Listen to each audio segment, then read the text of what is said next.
जदि आपण केबे बालेश्वर आसुछंती तेबे जागृत पीठ को निश्चय आसंतु। बालेश्वर सहरर कुरुडा ठारे अवस्थित एही मंदिर मंदिरर सूक्ष्म कारुकार्य एवं सुंदर परिवेश मन को एक अपूर्व शांति प्रदान करे। मांकर एही क्षेत्रटी अत्यंत चमत्कार। कोन सांग माने आपण माने एबे बे कंफ्यूज अछंती कि सांग माने मु अछि हम बालेश्वर जिल्लार कुरुडा अंचल ठारे अवस्थित थिबा मां बगलामुखी मंदिर। जदि आपण बालेश्वर सहरर आईटीआई छकर कुरुडा आड़ को जाउ ताहले तामुलिया ब्रिज क्रॉस कला परे आपण डाहाण हाती जिवे। आ जदि आपण कुरुडा छकर आईटीआई आड़ को जाउचंती आपण देखिबे ब्रिज ऊपर को चढ़ीबा पूर्वरु बाम हाती गोटे रास्ता अछि। आपण से बाम हाती रास्ता मां बगलामुखी होचंती 10 महाविद्यार अष्टम शक्ति। एही पीठर सबुठारो बड़ विशेषत्व हेउछि एठारे मां को 1008 प्रकारर भोग अर्पण करे। मंदिर परिसर रे थिबा यज्ञ कुंडर स्थानटी बहुत पवित्र और आकर्षणीय अटे। एही यज्ञ पीठरे 4टी द्वार मध्य अछि। यज्ञ पीठ को प्रवेश समय प्रथमे सिंह द्वार, द्वितीय रे हस्ती द्वार, तृतीय रे व्याघ्र द्वार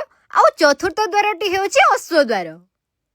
एही मंदिरटी आधुनिक शैली रे निर्मित होईछि जहा देखिबा को अति मनोरम। सांग माने दर्शन करिवार समय हेउछि सकाळ 7टा रु दिन 11:30 पर्यंत और संध्या दर्शन आपण करि परिबे दिन 4टा रु संध्या 7:30 पर्यंत।